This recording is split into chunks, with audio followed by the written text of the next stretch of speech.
Try and get the costumes. Obviously, they don't have to be 100% accurate. They're still going. They're really distracting.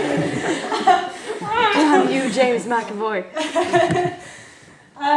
Try and get the costumes. Try and avoid casual. Like, you know, even if it's just like organisation goes where try and avoid casual, because more people will be willing to watch it if you've got like, and try and wear wigs to just try and look like the characters basically. Because when people see that little preview, you didn't have to do that. I'm glad that's in my corner. Okay.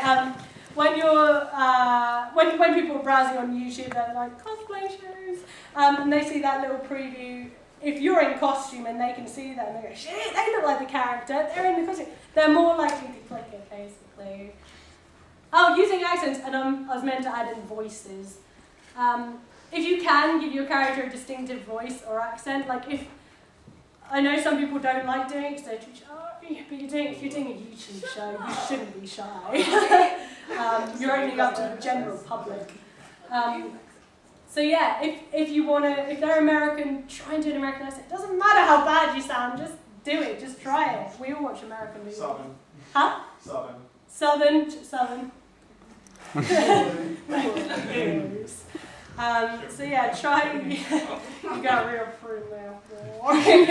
So yeah, try using accents, try using voices, try different voices out. Because like at the end of the day, everyone's like, with my Demix one, everyone's like, oh, you sound like Demix. It's like, no, I don't though, that's the thing. I've given him a unique, stupid voice, which defines him. Okay, no. That's not as funny, I'm sorry. Alright, no one laughed, that's fine. No one laughed. Good show,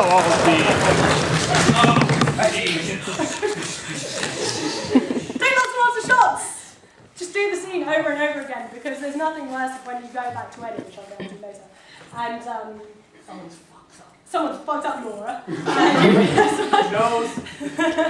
You just wish you'd taken that one more shot. So just say, and take the role of bitch like I just say, again monkeys, dance for the camera. And you make them do it again and again.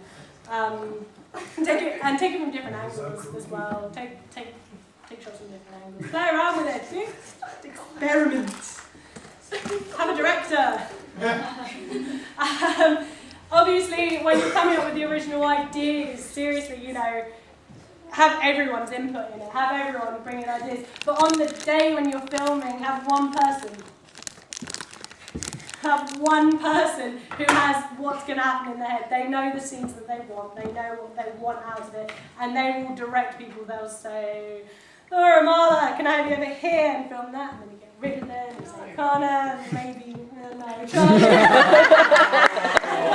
Steven, get out! So yeah, have a get lots of bloopers. There is nothing more fun than when you're, because I'll get to the editing and the torture of editing later. There is nothing better when you're sitting there editing on the computer, like, and then suddenly someone does something fucking derping on the camera, especially when they steal said camera without your knowledge to start filming stupid things. Again, get lots of cat batteries and memory cards. Unless you're Michael Bay, use a tripod. And I shouldn't really say this because I'm the worst for this, but tripods, you can pick them up from Argos for like a tenner, and they just completely steady the shot. Like, you don't want Michael Bay everywhere. Unless that's what you're going for, unless you're going for a crazy action scene, then, unless you're going for Cloverfield, then yeah, use your hands. But get a tripod, it looks so much more pro, basically. Moving on. There we go. There you get Stephen Carell. Okay, when you're doing talk shows, look into the camera. There is something about when someone's watching you on the other end, you're looking into their eye souls, contact. basically. Yeah, you're making eye contact with them, even if they're in fucking, you know, Thailand. Thank you for this participation. Keep scenes short and to the point. Would you stop copying again? Yeah, keep the scene short. Keep like, oh, my hands are sticky. Why are they? keep the scene short. Keep it moving. And as I'm going to say later, Choice of host. This is something that people overlook.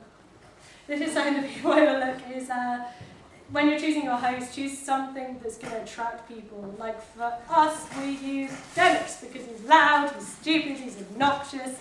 You know, he's in your face. He's a bit like, again, JD from Scrubs. He's something that people focus on. If you're choosing a boring character, people are going to get bored. They have to have something that's going to get them going. But at the same time, if you're going to choose an obnoxious character like Derek, have someone like Axel or Zemnis or Luxin coming in to act as the wall that they bounce off of, essentially. So you're bringing in the serious side of it.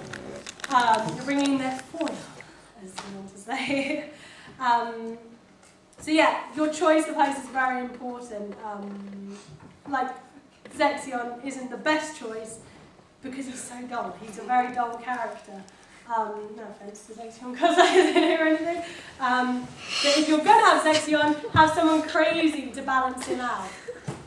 Recurring jokes. If you're planning to make a series of a talk show, if you're planning, if you're planning to make a talk show series, then use recurring jokes. Find a joke and bring it back and back and back. And people watching will feel like they're on an inside joke, basically. So find a joke that you want to keep in, like, what's one of ours? Twilight is a literature. There you go. That's a recurring joke. We use it over and over again. Recurring!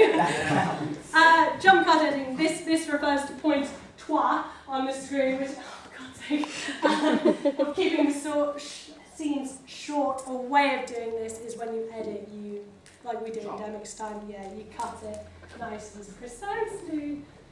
Even to the point if you cut some people's lines out straight after skips. Distraction!